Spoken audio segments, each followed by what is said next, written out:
Oh yeah! It's on! Godzilla charges up and boom! Atomic breath! Hi, and welcome back to the inside of my head, where it has been a week since my last review. And what a week! The channel has nearly quadrupled in size. And I know it's still a tiny, tiny channel compared to some.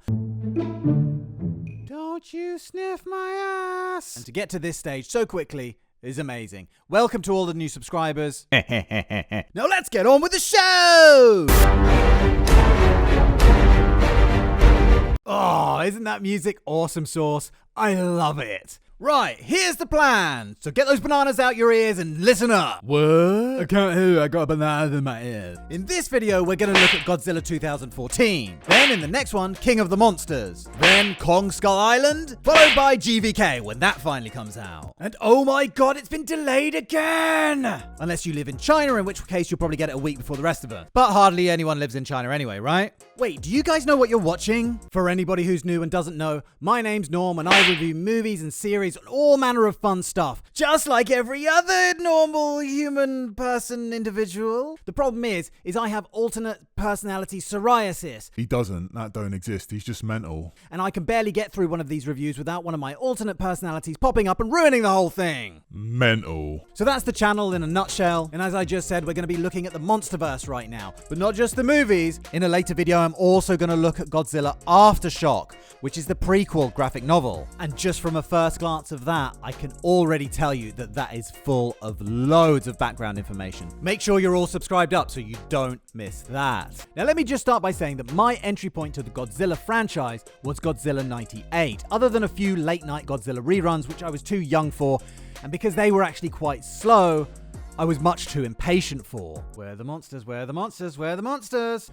G98 though was a lot of fun. Woo!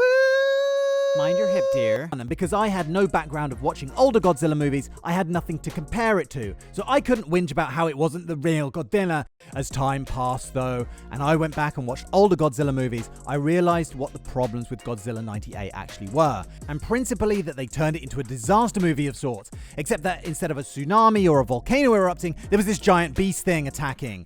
Godzilla was the threat, and they turned him into just a regular animal with a nesting instinct. This is going to be the kids' room, and we're going to have lilac drapes, and the crib's going to go over there. And here we're going to put a... Plus, there was no other giant beast for him to fight, so we lost the sense of him being a protector of a kind. And then there were some crap 90s action movies cliches, so... You know, I get it. I remember back in 2013, when the trailers for this started dropping, I was surprised how dark it looked. Almost like a horror film. And this sound... It was so intense and bizarre. It made you feel like Godzilla was something alien, something to be feared in the way that only something unknowable could be feared. Almost like a cosmic horror. So I originally saw this on a big screen and it was a pretty fantastic experience. But I've seen it a few times since and my opinion of it seems to only drop every time I watch it. So pick up your nutsacks, grab your fanny flaps and whatever else it is you got going on down there, and let's recap it and see if we can figure out why. So we start with this title sequence. And there's that music again, showing that the nuclear tests in the 50s in the Pacific were actually to counter the big guy himself. I love how all the titles are redacted to indicate all of these events being struck off the record.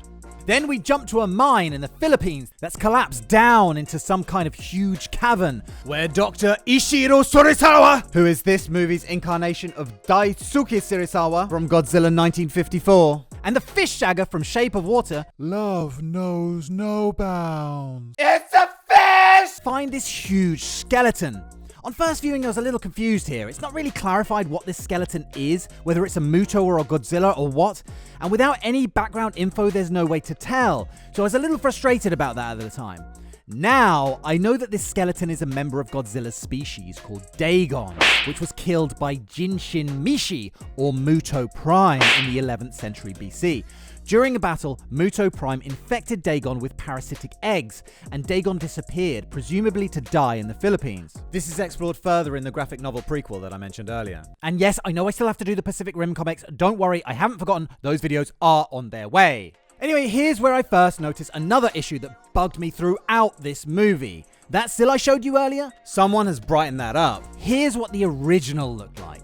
It's dark. It's as dark as a Black Panther's poo pipe at midnight. But let's come back to that. So the miners in the Philippines unknowingly unleash one of the spores and it burrows to Japan to start feeding on the nuclear reactor. But what about the other spore, I hear nobody ask? Because there are two of them. Did I say that already, that there were two of them? There's two of them. Well, fake Ra's al Ghul and the fish egg are over here. They take the second spore to Las Vegas. Viva Las Vegas!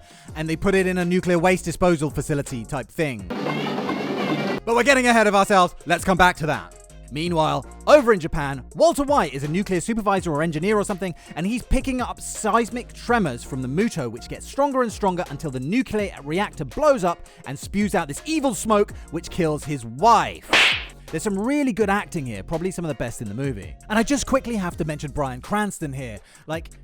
He is a fantastic actor. I first noticed him in Malcolm in the Middle back in the 90s, and he was hilarious in that. He was absolutely fantastic. But how he went from that to Walter White to being an acting dramatic powerhouse in that, and then in this again, which is not the most dramatically inclined movie, let's face it, but anything that's good acting wise in this movie comes from him. So after Walter White loses his wife, we jump forward in time 15 years to Walter White's son, who's returning from military duty. And I cannot get the fact that these two are brother and sister in the Marvel universe, and here,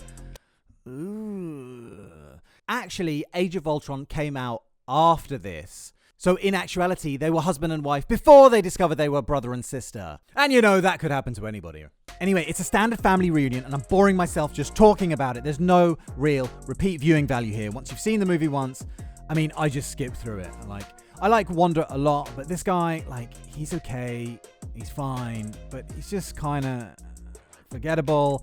In fact, I keep getting him mixed up with this guy. Anyway, he has to go and get his dad out of jail, who is still obsessed with finding out what caused his wife's death. They break into the quarantine zone. Cool gas mask, by the way. I might get one of those for Thursday night games night. It's games night on Thursday nights here in my head. Only to get arrested and taken to the nuclear power plant to check out the spore, where, if you remember, it had burrowed under the seabed, I guess, from the Philippines, and now it's feeding on the nuclear reactor. Oh, I don't know which diet to try. Maybe the keto diet? Oh, I hear vegan diet's so great for you. I'm just eating nuclear waste for 15 years! And it is doing wonders for you. Anyway, look at this thing. I love the way this thing looks, with energy pulsing through it. And anyway, it starts hatching, and their fail-safe is to zap it with some cables they've erected above it.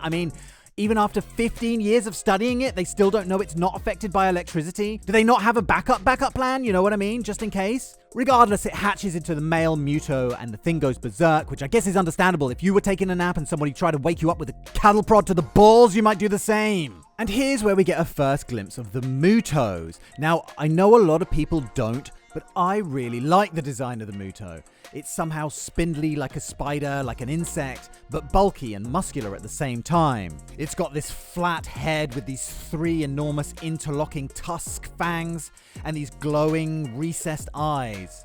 I think a lot of people were disappointed with the Mutos because it wasn't Mothra, it wasn't Ghidorah, it wasn't one of those original Godzilla bad guys. And that for them was a little bit of a letdown. But you can't deny that these things look fucking cool. It's also got these glowing bits on its ankles, and it can release an EMP every time it stomps its feet.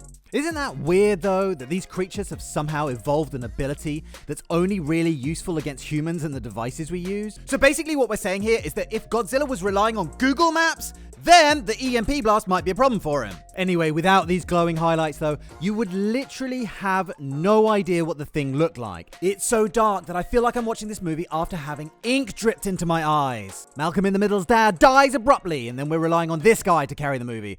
And that's really not a good place to be. But this is no time for mourning, kid. It's time for some exposition. Backstory time. Backstory. And we learn that millions of years ago, the Earth was much more radioactive, and these giant creatures would feed on the radiation. And as the radiation on the surface subsided, the creatures burrowed deep into the Earth, where it's still radioactive. We're told that Godzilla is the alpha predator of this ecosystem, as nature's way of restoring balance. After that, there's 10 minutes of a whole lot of nothing, really, where a Muto eats some nukes out of a sub. This guy has to help a kid who's been separated from his parents, and it's all basically build up to Godzilla's first appearance.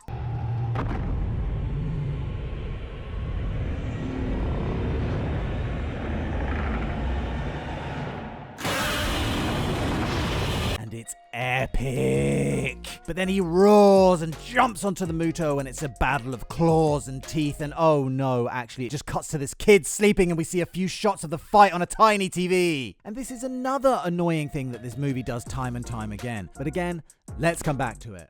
Then they realize that the second spore that they had moved to a nuclear facility in Nevada is no longer dormant. And wait, what's with this scene? Are you telling me these guys just open this door and it's like a sudden surprise? Like the walls didn't shake, the floor didn't shake, no one said, let's get the f*** out of here, this whole place is gonna collapse? Look at this damage, they must have felt it. And then they do it again in this hotel? Then there's this scene with the train on a bridge, and you really cannot see shit for sherbet in this scene. It's really bad. Literally the only light source in this scene is this thing's glowing ball sack. I was even struggling to figure out what was going on while I was watching it in the cinema. So if you're watching this during the day, Forget about it. like, you know those trucks that go around laying tarmac on the streets?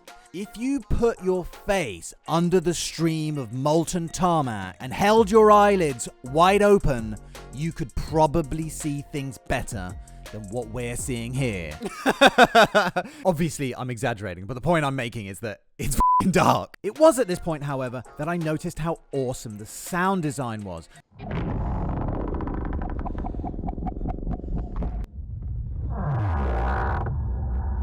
The noises the creature make are superb, and if you listen on a half-decent sound system... Anyway, this guy is on the bridge when a flaming train suddenly comes out of nowhere, and the Muto crashes through the bridge, but this guy not only survives the impossibly high fall, he also survives 1,000 tons of flaming train slamming down on top of him. The army guys get one of the nukes that the Muto didn't eat and use it to lure the three creatures to a convergence point in San Francisco, one of the most densely populated areas in the United States. But at least that gives us a whole battle on the Golden Gate Bridge, and who doesn't love to see that get destroyed? There are some brilliant shots where you really feel how big this guy is. I mean, look at just the tail here. It's immense. Godzilla doesn't like having missiles exploding in his face, so he makes a tactical retreat, and these guys set off the timer on the nuke before an EMP blast makes jets start raining from the sky, before the male Muto dive bombs out of the sky to eat the nuke. But oh, he's not eating it, he's giving it to his wovums, the much bigger female Muto, who starts burying underground to lay her eggs. Now, and only now, the military guys realize it might not have been a great idea to have a nuclear warhead in a massively populated area. So now they gotta go in and defuse it, and failing that, put it on a boat and get it as far out to sea as possible. But the next fight is about to happen, and Godzilla and Muto face off, and the whole scene builds and builds and builds and builds until here we go! This is gonna be awesome! The doors close and we don't get to see it. I suppose from the point of view of a person on the ground looking up at these things, you wouldn't always get a perfect view, and you could also argue that this is all build-up to whet your appetite for the final battle. But surely the filmmakers know that we're all here for the monster fights, don't they? And it's pretty annoying to be made to wait every time. Then we get this awesome skydive sequence with the creepy music that I mentioned earlier. Everything suddenly turns red, they dive through a thunderstorm, and we get these POV shots from inside the guy's mask, where we hear his panic breathing. It's really quite spectacular, intense, bleak, terror-inducing. And when they break through the cloud cover, the city is this dark, flaming hellhole, and we get these quick glimpses of these gigantic beasts battling in the flashes of lightning. It's incredible. On the ground, we see the female Muto give birth to what would ultimately become the dominant species on the planet. But luckily, we've got this guy. Go get him, son. I have complete faith in you. Seeing the eggs like this makes me wonder what the evolution of these things actually are. I mean, at some point they have to go from this stage to this, right? And then don't they have to sit on a nuclear reactor for 15 years like the male Muto did? Anyway, the Mutos gang up on Godzilla, while not this guy realizes that the bomb actually can't be defused. So they have to stick it on a boat anyway, a job that anybody could do. Then why the hell did I just jump out of that plane? But he's a good sport and he makes the best of it and he torches the eggs. Woo! And Mummy Muto is not happy. She realizes that he's the baby murderer and is about to squish him like a bug when... oh yeah! It's on! Godzilla charges up and boom! Atomic breath, motherfuckers! I love the way that he gradually lights up along his spine from his tail all the way up to his back. And again, the sound makes this whole thing epic. Listen.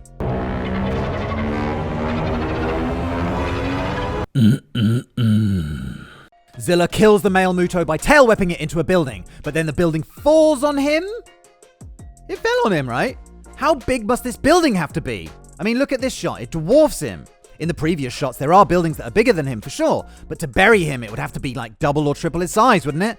Anyway, apart from this example, actually this time I watched it, I thought that they did a pretty decent job of keeping the sizes consistent, apart from one or two instances. And sometimes I think, like, am I just being overly picky here with like all this stuff about the sizes of these things? But then the entire concept of this movie, of this franchise, is that they are really, really big. And then when something jumps out like that at you, it kind of breaks the whole illusion and it pulls you right out of the movie. Anyway, not this guy gets the nuke on a boat, only to be left in a face-to-face with the female Muto. So he draws his gun and, oh, that's cute. But before he can fire off a shot that'll blatantly do absolutely f*** all, Godzilla grabs the Muto and rips its f***ing head off by vomiting some hot blue fiery plasma into its mouth. Take that! And with the Muto dead, the power comes back on, the nuke still goes off, but it's supposedly far enough away that it doesn't affect anyone. We think Godzilla is dead, but he's not, and then he returns to the ocean to be hailed as a savior of the city. I mean, there's not much of the city left, you know, probably thousands of dead. But yes, I suppose he did help with the Mutos, I guess, you know, so yes. This woman obviously has some kind of reptile fetish because she pulls a face like this upon seeing Godzilla leaving. And did you just see her orgasm a little bit there? Like there, right there. Look, see that? See that? So she has an orgasm, then this guy has an orgasm, and then... actually, abort joke, because I'm pretty sure nobody wants to see what that looks like. Now, as I mentioned earlier, every time I rewatch this movie, my opinion of it drops just a little bit. So did my opinion of it drop yet again on this rewatch? Well, no, actually, it didn't. In fact, it went up in my estimation just a little bit, but not by much. On this rewatch, I definitely found more things in it to like than dislike, but I still have mixed feelings about it. I guess my main gripe would be the amount of what initially feels like filler in this movie. There are long sections focusing on the human characters where all I wanted were monster fights, and then to have monster fights dangled in front of me and then...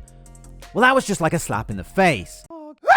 But on the flip side, and I know I mentioned this already, I think they were trying to really give you the human perspective, to give you a feel of what it would really be like to be there. Plus, a lot of the older Godzilla movies were actually very slow, with not as much monster action in it as you'd expect, so I respect that they were trying to stay authentic. But then, on the flip side, if you know what I mean, I feel like if that's what you're going to do, and we're going to have to spend so much time with the human characters, at least make them a little bit more interesting than these guys. And again, I'm not really criticizing the actors themselves here, more the way the characters are written. And I'm not asking for super deep, complex characters here. I've abandoned my child! I've abandoned my boy! You know, just something. I do have to give the filmmakers massive credit for the atmosphere they managed to create at times. I felt that it was really intense and oppressive and nightmarish in places, and that's a good thing. It's a complete contrast to the popcorn, blockbuster feel of Godzilla 98, and something I was really not expecting. So I guess my final overall conclusion would be that the good stuff that is in this movie is fantastic. It's really great. But the problem is there's just not enough of it. I did find myself wondering at times, do I really like the monster stuff because it's used so sparingly? Could it be that when we're seeing 100 monster shots back to back, you kind of become numb to it, and actually spacing them out between all this character stuff really enhances the impact of them when you do see it? But this is opening up a whole other can of worms. And I guess we'll put the theory to the test when we come to look at the sequel, King of the Monsters, in the next video. Because the one thing that they did do with this movie is give us all what we've all been asking for, and that's more monster stuff. So anyway, make sure you're all subscribed up for that so you don't miss it. Anyway, thank you so much for watching. It's only a matter of days before GVK comes out, and I cannot wait. I've been working really hard to make loads of new content for you guys, and I'm super, super, super grateful for every new subscription, every like, every comment, and I'm really looking forward to seeing where this channel goes. So on that note, I'm gonna pop my meds and I'm gonna get some sleep, and tomorrow I'm gonna get cracking on King of the Monsters. So in the nicest possible way, get out of my head, and see you in the next one. Cheerio, bye!